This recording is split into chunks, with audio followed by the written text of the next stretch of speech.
सत्यप्रकाश विभू आणि आधार नामरूपास बुद्धी न जाणे आणि जाणे ही त्यास तो अपार शुद्ध परमात्मा मी त्याचे माझे अपार स्वरूप समुद्रावरती जणू तरंग ब्रह्मा विष्णू महेश गणपती सूर्यचंद्र वरुण यम मिरविती देवी कुबेरही तैसेची जो सर्वज्ञानी दयाघन मुनी हृदयी ज्याचे करीती ध्यान त्याचे बुद्धी उपाधी करुण मिथ्याभान मदचे माझी होतसे ज्याच्या अज्ञाने भाषे जगत जसा दोरीवरी सर्प दिसत परी दोरी ठाईना अशी सदैव निष्काम बोध प्राप्ती कारणे भजावा राम तोच तरी नमन कोणा करावे म्या या कुंदेंदु तुषार हार धवला या शुभ्रवस्त्रावृता या वीणावरदंड मंडितकरा या श्वेतपद्मासना या ब्रह्माच्युत शंकर प्रभृतिभिर्देवैः सदा वंदिता सा मां पातु सरस्वती भगवती निःशेषजाड्यापः जयांचे केलिया स्मरण होय सकळ विद्यांचे अधिकरण तेची वंदू श्रीचरण श्रीगुरूंचे दयांचे आठवे शब्दसृष्टी अंगवे सारस्वताघवे जिवेशे वक्तृत्व गोडपणे अमृताते पारुख म्हणे रस होती ओळंगणे अक्षराशी भावाचे अवतरण अवतरविती खूण हातातडे संपूर्ण तत्वबोध श्री गुरूंचे पाय जई हृदयी दिवसो निठाय तै एवढे भाग्य होय उन्मेषाशी ते नमस्कारो नियाता सच्चिदानंद रूपाय विश्वोत्पत्त्यादि हेतवे तापत्रय विनाशाय वयं नमः यं प्रव्रजन्तमनुपेतमपेतकृत्यं द्वैपायनो विरह कातर आजुहाव पुत्रेति तन्मयतया तरवोऽभिनेदुस्तं सर्वभूतहृदयं मुनिमानतोऽस्मि जन्माद्यस्य यतोऽन्वयादितरतश्चार्थेष्वभिज्ञः स्वराट् तेने ब्रह्महृदाय आदिकवये मुह्यन्ति यत्सूरयः तेजो वारिमृदां यथा विनिमयो यत्र त्रिसर्गो मृषा धाम्ना स्वेन सदा निरस्तकुहकं सत्यं परं धीमहि सत्यं परं धीमहि सत्यं परं धीमहि श्वेतपद्मासना देवी श्वेतपुष्पोपशोभिता श्वेतांबरधरा नित्या श्वेतगन्धानुलेपना श्वेताक्षसूत्रहस्ता च श्वेतचन्दनचर्चिता श्वेतवीणाधरा शुभ्रा श्वेतालङ्कारभूषिता वन्दिता सिद्धगन्धर्वैरर्चिता सुरदानवैः पूजिता मुनिभिः सर्वैः ऋषिभिः स्तूयते सदा स्तोत्रेणानेन तां देवीं जगद्धात्रीं सरस्वतीं ये स्तुवन्ति त्रिसन्ध्यायां सर्वा विद्या लभन्ति ते। जो आनंद सत्यप्रकाश विभू आणि आधार नामरूपास बुद्धी न जाणे आणि जाणे ही त्यास तो अपार शुद्ध परमात्मा मीच्यासे संत सम्राट भगवान ज्ञानोबाराय वैराग्य रागरसिक जगद्गुरु संत शिरोमणी श्री तुकोबाराय शांती ब्रह्म श्री संत एकनाथ महाराज महाराष्ट्रातील सर्व संतांची मानगेयाळी संप्रदायाचं परम आराध्य दैवत श्री पांडुरंग परमात्मा ह्या सर्वांच्या अलौकिक अकारण करून अद्भुत अपार अहेतुकी अशा अनुग्रहामुळे दयेमुळे तुम्ही आम्ही सर्व पवित्र सलीला इंद्रायणीचं तटाक आहे साक्षात संजीवन समाधिस्थ माऊली या ठिकाणी विराजमान आहे। 84 सिद्धांचा सिद्ध भेटी मेळा तो हा सुख सोहळा कायवान असं ज्यांचं वर्णन केलेलं आहे जिथं देव येऊनी होती पक्षी असं म्हटलेलं आहे भूवैकुंठ पंढरपूर त्याहुनी थोर महिमाया असं ज्यांचं वर्णन केलेलं आहे ज्या क्षेत्राचं ज्या क्षेत्रामध्ये भगवान माऊलींच्या अवताराच्या पूर्वी साक्षात भगवान शंकराने या भूमीवर लोटांगण किंवा लोळण घेतलेलं आहे की या ठिकाणी काही हजारो वर्षानंतर एक दिव्य अशा प्रकारचा भगवान श्री विष्णूंचा संत रूपाने माऊलींच्या रूपाने अवतार होणार आहे असं भाकीत केलं होतं. आणि अशा ह्या पुण्यक्षेत्रामध्ये तुम्ही आम्ही सर्व वेदांताचं चिंतन करण्याच्या निमित्ताने, वेदांताचा विचार सागर नावाचा जो ग्रंथ आहे, जो एका महापुरुषाने लिहिला, ज्यांचं नाव निश्चल दास आहे, जे आत्मस्वरूपाच्या ठिकाणी निश्चल आढळ अशी ज्यांची प्रज्ञा स्थिरीभूत झाली होती, अशा महापुरुषांनी केवळ मानव मात्रावरील दयेमुळं, ज्यांना जीवनामध्ये फारसा वेळ पूर्णपणे समर्पित करता येत नाही, ज्यांच्या ठिकाणी बुद्धीचं मांद्य आहे, मंद किंवा मध्यम अशा स्वरूपाची बुद्धी आहे, आणि ज्यांना संस्कृत भाषेचं ज्ञान नाही, तर अशा लोकांना संस्कृत भाषेमध्ये असणारं जे आत्मज्ञान, जी ब्रह्मविद्या, ती अत्यंत उघडपणाने सर्वांना आपल्या मायबोलीतून प्रकट करावी, यासाठी ज्यांनी संपूर्ण वेदांताचा अर्थ, उपनिषद, ब्रह्मसूत्र आणि गीता या सर्वांचं सार, किंवा ज्याला सार सर्वस्व असं आपण म्हणतो, ते आपल्या भाषेमधून आपल्याला सांगितलेलं आहे. छोटा असा ग्रंथ आहे की जसं जी मुलं अभ्यास कमी करतात त्यांना परीक्षेला सामोरं जाताना त्यांना चिंता लागते, परंतु काही लोक जे असतात विद्वान, ते त्याच्यासाठी ते अपेक्षित प्रश्न ते काढतात आणि तेवढ्याच प्रश्नांचं संपूर्ण एवढा मोठा संदर्भ ग्रंथ आणि घेण्यापेक्षा तर एकच छोटंसं ते अपेक्षितच म्हणतात ना त्याला, ते अपेक्षित घेतात आणि तेवढंच वाचतात आणि त्याच्यामध्ये पास होऊन जातात. त्याप्रमाणे आपल्या जीवनामध्ये आपल्याला मोक्षप्राप्तीसाठी, आपलं जन्ममरण खंडित करण्यासाठी, आपण आपल्या जीवनात परिपूर्ण समाधानाला प्राप्त होण्यासाठी निश्चलदासजींनी स्वतः भरपूर अभ्यास केला, अनेक महापुरुषांची सेवा केली, अनेक ग्रंथांचं अध्ययन केलं. त्यांनी वेदापासून उपनिषदांपर्यंत त्यांची असणारी भाष्य, वार्तिक, संस्कृत भाषेचं व्याकरण, न्याय, सांख्य, वैशेषिक, योग ह्या सर्व दर्शनांचा अभ्यास केला, ज्याला आपण म्हणतो चहुवेदी जाणं, साईशास्त्री पुराण. हे अशा प्रकाराने सर्व पुराणांचा, स्मृतिग्रंथाचा, वेदाचं संपूर्ण अध्ययन केलं आणि त्यासाठी अत्यंत कष्ट सोसले. परंतु त्यांना असं वाटलं की मला जे हे तत्वज्ञान प्राप्त झालं, मी ज्या दिव्य रम्य अशा समाधानाला प्राप्त झालो, ते समाधान इतरांना प्राप्त व्हावं म्हणून त्याच्यातला जो अत्यंत मार्मिक रहस्यात्मक भाग, तो अत्यंत प्रगट रीतीनं सगळ्यांच्या बुद्धीला कळेल, त्यांना पटेल, त्यांच्या तो बुद्धीवर तो आरूढ होईल, अशा रीतीनं हा ग्रंथाचं, ह्या विचारसागर ग्रंथाचं निश्चलदासजीनं प्रतिपादन केलं. आणि हा असणारा ग्रंथ आपल्या जीवनामध्ये आज चिंतनाला येत आहे, म्हणून हा आपल्या जीवनातील परमभाग्याचा क्षण आहे. म्हणून आपले त्याच्यातही असं आहे की भागवतामध्ये विषय आला की ज्या वेळेला प्रल्हाद आहे तो आपल्या सगळ्या सवंगड्यांना जवळ बोलावतो. आता तो होता राक्षस पुत्र, त्याच्याबरोबरचे सहपाठी हे सुद्धा काही सात्विक नव्हते, परंतु त्याच्या अंतःकरणामध्ये जे काही उपदेश त्याला मातेच्या अंतःकरणात असताना, कयाधीच्या पोटात असताना जो नारदाने उपदेश केला होता, त्या उपदेशाचं ग्रहण केलं होतं. त्यामुळं तो जरी या ठिकाणी असुरपुत्र असला तरी तो अत्यंत सात्विक अंतःकरणाचा होता. आणि त्याला जेव्हा शाळेत घातलं त्यावेळेस त्या षंडामर्कांनी त्याला दुसरी भौतिक विद्या शिकवायला आरंभ केली, परंतु त्याचं मन रमलं नाही. त्याने त्यावेळेला सुद्धा सगळ्या मुलांना गोळा करून तो म्हणायचा की तुम्ही नारायण नारायण म्हणा. किंवा भागवतामध्ये आलं की त्या सवंगड्याबरोबर गुरुजी बाहेर गेला असताना त्यांना तो सांगायचा की कौमार आचरित प्राज्ञो धर्मान भागवतान इह.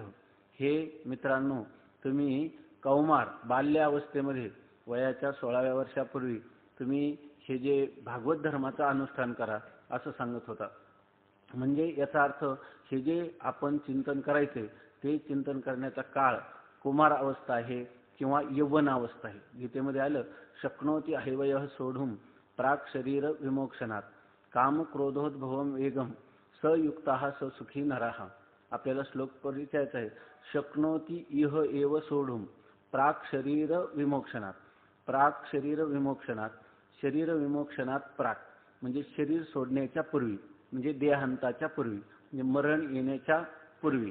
जो इह एव या ठिकाणी म्हणजे जिवंत असताना, त्याचा अर्थ मधुसूदन सरस्वतीने केला. इह एव नाम यौवने म्हणजे तारुण्यामध्ये, तारुण्यामध्ये काम क्रोधोद्भवम वेगम, काम आणि क्रोध यांच्यापासून उत्पन्न होणारे वेग जो मनुष्य तारुण्यामध्ये सोढूम म्हणजे सहन करू शकतो, म्हणजे त्याला सामोरा जाऊ शकतो, म्हणजे काम क्रोधाचा प्रभाव होऊ देत नाही. सयुक्त हा ते म्हणतात तो पुरुष युक्त आहे, म्हणजे तो योगी आहे, म्हणजे तो पुरुष परमात्म्याशी संबंध करण्याला समर्थ आहे. त्या पुरुषाच्या ठिकाणी साधन होऊ शकतं. काम क्रोधाचे वेग तारुण्यात असं का म्हणून अर्थ केला? म्हातारपणामध्ये तारुण्यात त्या म्हातारपणामध्ये शरीराची विकलांग अवस्था झालेली असते, अवयवांना सर्व शैथिल्य प्राप्त झालेलं असतं. अशा वेळेला काम क्रोधाचे वेग आले तरी तो काय करू शकतो? त्याला सहन करायचं म्हणजे काय? काम क्रोधाचे वेग येण्याचं वय आहे तारुण्य, आणि त्याच वेळेला जर ते सहन केले आणि त्याचा प्रभाव होऊ दिला नाही तर त्याला म्हणतात योगी. ससुखी तोच जीवनामध्ये सुखी होऊ शकतो. स नराहा आणि तोच खरा नर, म्हणजे तोच खरा पुरुषार्थी किंवा तोच खरा मनुष्य आहे, मानव तोच आहे असं सांगतात. म्हणजे याचा अर्थ की तारुण्य किंवा बालवयामध्ये करण्याची ही वेदांत चिंतन करण्याची गोष्ट आहे.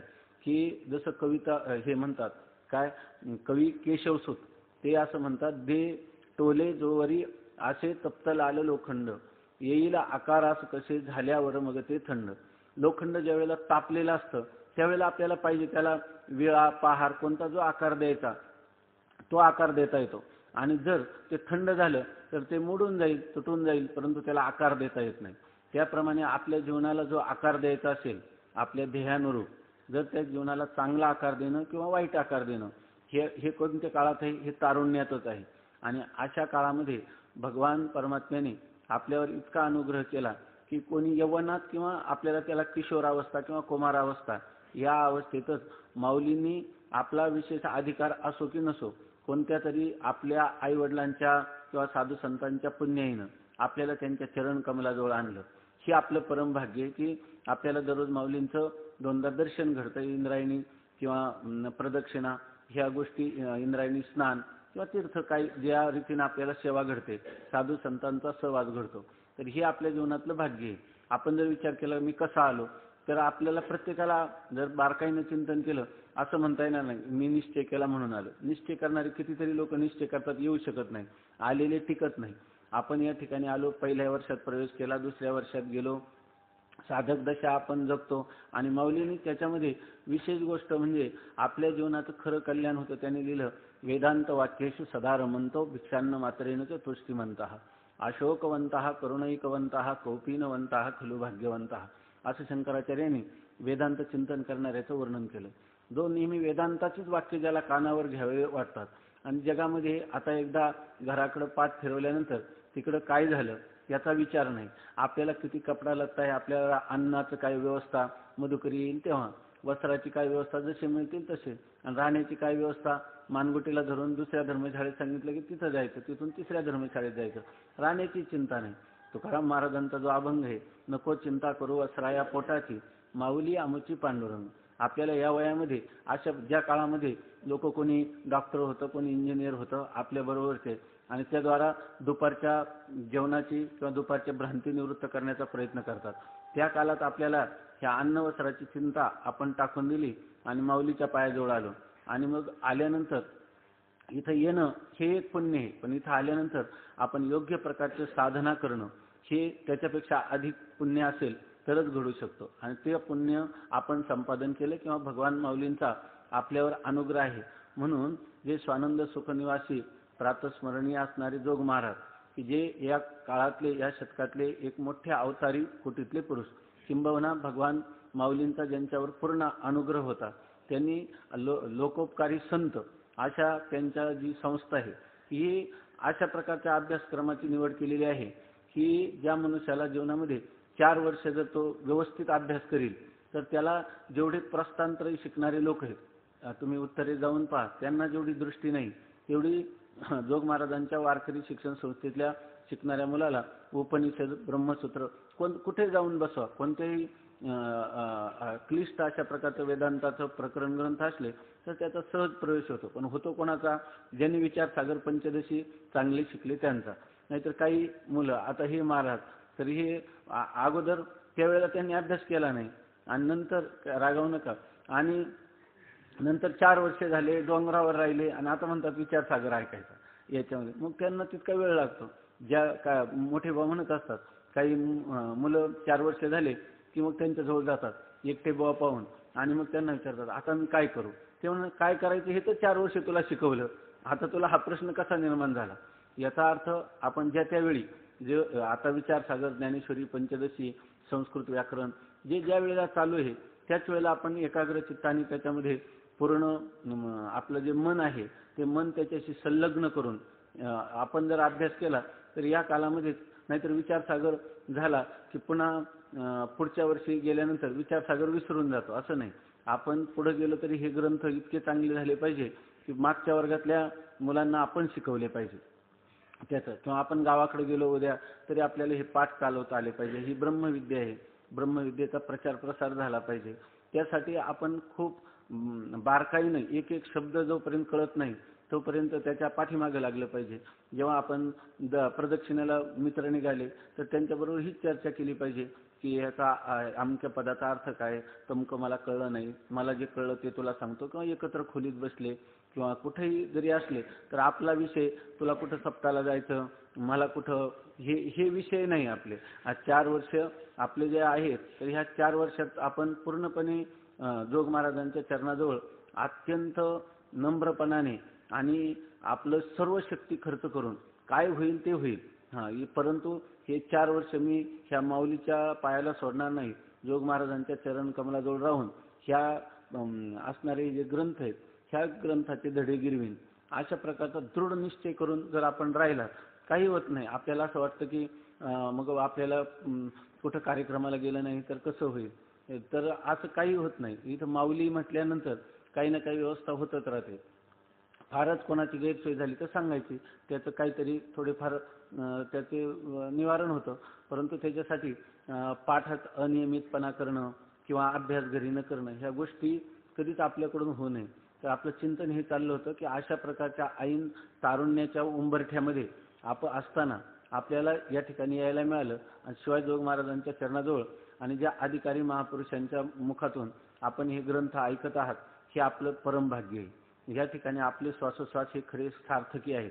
इतर लोकांचे श्वासोश्वास जरी कुठे असले तर जे हे चिंतन करत नाही त्यांचे श्वासोश्वास लोहाराच्या भात्याप्रमाणे व्यर्थ आहेत. भागवतामध्ये म्हटलं भस्त्रिका इव श्वसन, लोहाराच्या भात्याप्रमाणे त्यांचे श्वासोश्वास आहे. त्याच्यात चैतन्य आहे का? नाही. तसं आपल्या ठिकाणी चैतन्य आहे आणि या ठिकाणी आपले श्वासोश्वास हे खऱ्या अर्थाने सार्थकी. फक्त आता आपल्याला हा झालेला प्राप्त हे योग म्हणजे अजून आपल्याला प्राप्त नव्हतं ते प्राप्त झालं, पण टिकवण्याचं त्याचा क्षेम करणं हे आपलं कर्तव्य आहे. कठीण योगावनी क्षेम ओ कविता होतो श्रम. तुकाराम महाराज म्हणतात की योग होणं झालेलं आहे, परंतु दुसरं वर्ष संपेपर्यंत सारखं त्याच्यामध्ये संलग्न राहणं, त्याच्यामध्ये अत्यंत चित्ताचं म्हणजे जे शक्ती आहे ती सगळी आपली मन, बुद्धी, चित्त, अहंकार हे सगळे ह्या चिंतनासाठी खर्च करणं, त्याच्यासाठीच आपलं जीवन आहे असं समजणं आणि त्याप्रमाणे आपण स्वतः त्या अनुष्ठानात लागून राहणं हे फार आवश्यक गोष्ट आहे. बघा, आता आपण जर चांगला अभ्यास केला तर जरी आपल्याला कोणी दिसत असले, लोक मोठे मोठे झालेले, मंत्री जरी असला, कोणी मोठा अधिकारी असला, कोणी उद्योगपती असला, तरी त्याला जोपर्यंत मरणाची भीती आहे, आहेच की नाही, जोपर्यंत त्याला दुःख आहे तोपर्यंत त्याला दुःख निवृत्त व्हावं वाटलं. जोपर्यंत माणूस कोणी असला तरी त्याला मला शाश्वत सुख मिळावं, अविनाशी सुख मिळावं असं वाटतं की नाही. ही प्रत्येकाची इच्छाच आहे स्वाभाविकपणे. तेव्हा आपण जरी किती कुठं मधुकरी मागत असलो, दरिद्री जीवन जगत असलो, परंतु मी ब्रह्म आहे अशा प्रकारचं जर आपल्याला ज्ञान झालं असेल तर हे ज्ञान जे आहे हे अत्यंत अलौकिक आहे आणि त्या ज्ञानाचं बळ आपल्या ठिकाणी जर असेल तर हे सगळं जग जे आहे ते आपल्या पायाजवळ लोटांगण घेणार. म्हणून आपल्याला आत्ताच्या कालामध्ये आपण पुढच्या जीवनामध्ये आपण स्वतःचा आत्मनोमोक्षार्थम, आपला मोक्ष आणि जगत हितायचं आणि जगताचंही कल्याण, ह्या दोन्ही गोष्टी जर करायच्या असतील तर पहिल्यांदा आपला अभ्यास असला पाहिजे.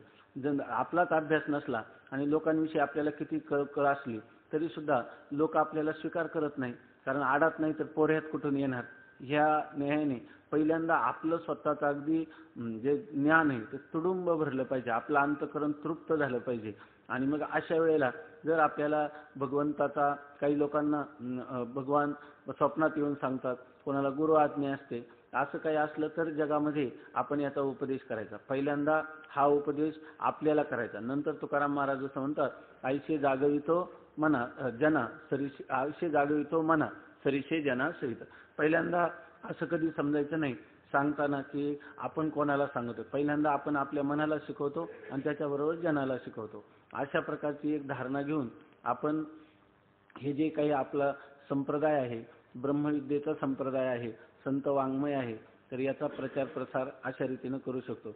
पण ह्या 4 वर्षाचा जो काळ आहे तो आपल्याला रात्रंदिवस अशाच प्रकारचा गेला पाहिजे की आपल्याला स्वप्नात देखील विचारसागराची प्रक्रिया आली पाहिजे. आणि असं जर केलं तरच ह्या गोष्टी चांगल्या प्रकाराने आपल्या आत्मसात होऊ शकतात, एरवी नाही. म्हणून आपण अत्यंत दक्षतेने ह्या गोष्टीकडे प्रवृत्त झालं पाहिजे. आपल्याला आता योग झालेला आहे, याचा क्षेम व्हायला पाहिजे. क्षेम म्हणजे प्राप्तस्य संरक्षणम.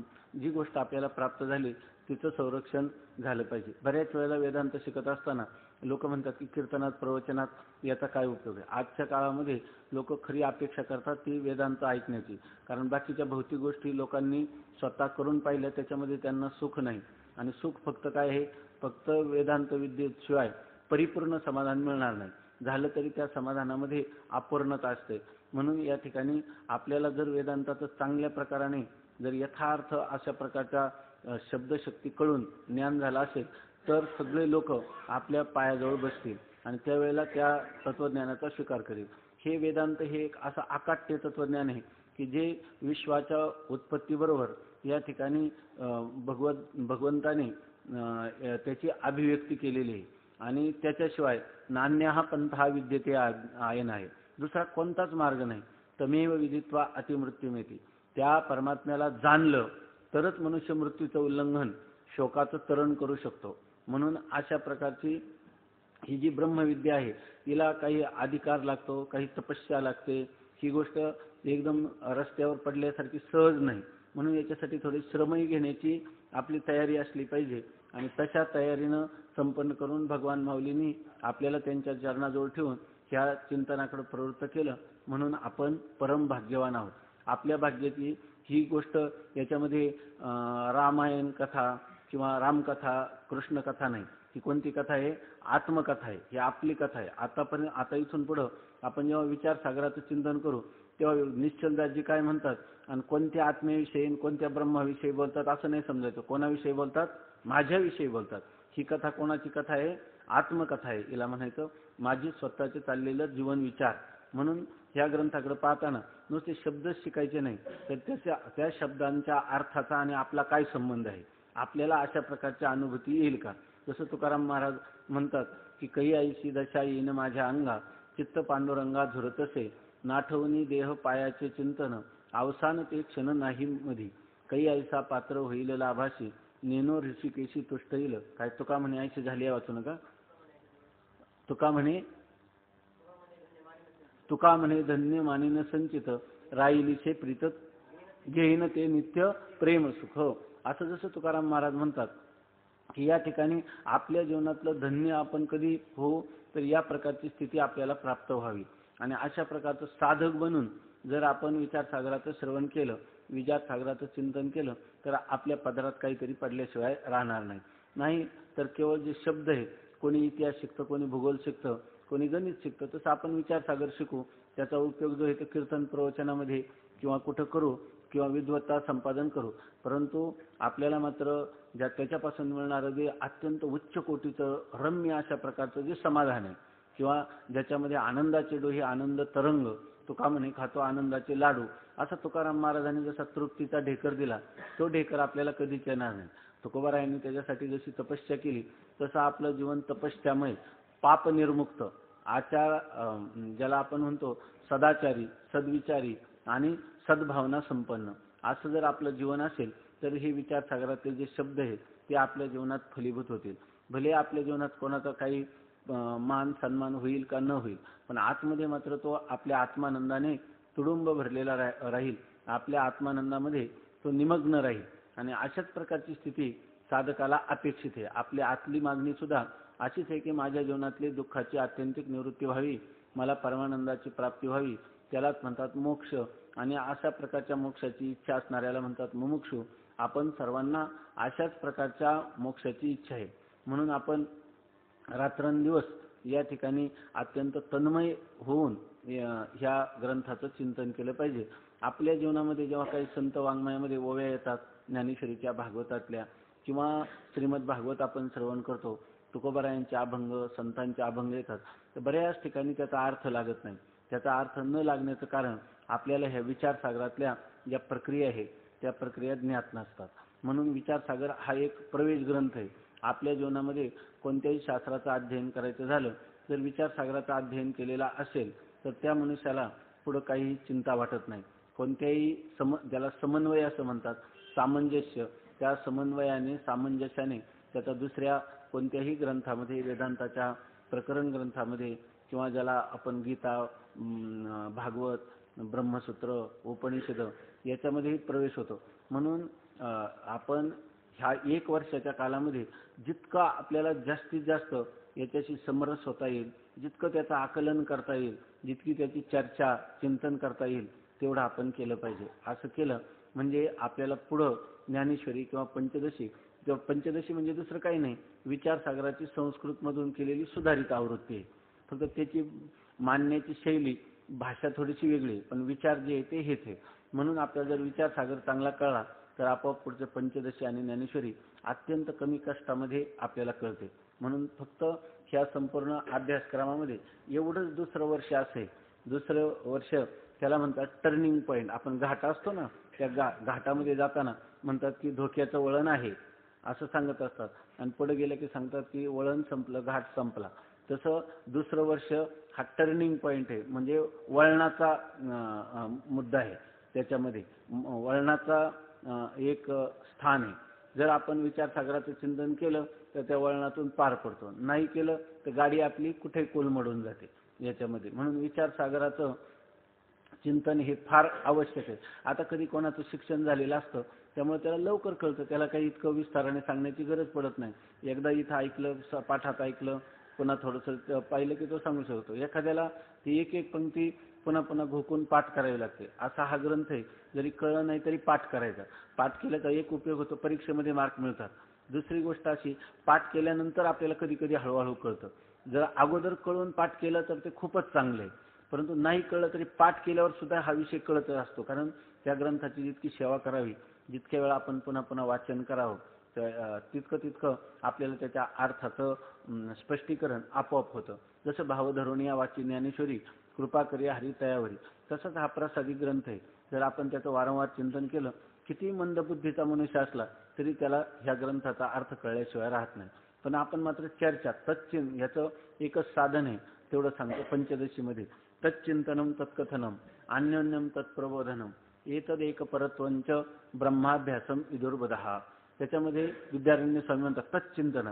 बसलं ना तर आपल्याला विचार कोणता आहे, तच्च, त्याचंच चिंतन, आत्म्याचंच चिंतन, विचारसागराचंच चिंतन.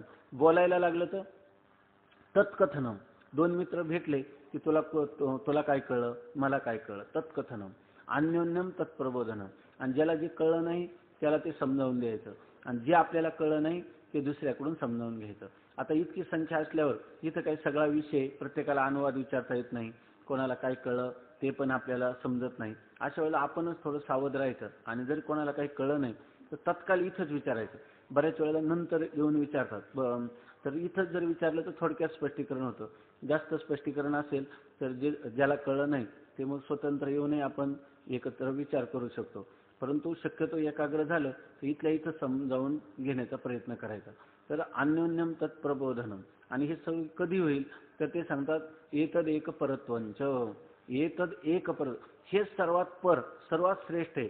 माझ्या जीवनाचं हे वर्ष, माझ्या आयुष्य काही जे मला शतायुष्य मानवदेह काही 50 वर्ष दिलं असेल त्याच्यातला हे जे वर्ष आहे ते वेदांताचा प्रवेश ग्रंथ म्हणून विचारसागर जो माझ्याकडे आलेला आहे त्या विचारसागराचंच चिंतन मला वर्षभर करायचं आहे. अशा प्रकारचा आपला बुद्धीचा दृढ निश्चय करणं त्याला म्हणतात तदेक परत्व. आणि असं जर करीत राहिलं तर आपण काय करतो, ब्रह्माभ्यासम विदुर्बधः. याला ज्ञानी लोक ब्रह्माभ्यास असं म्हणतात.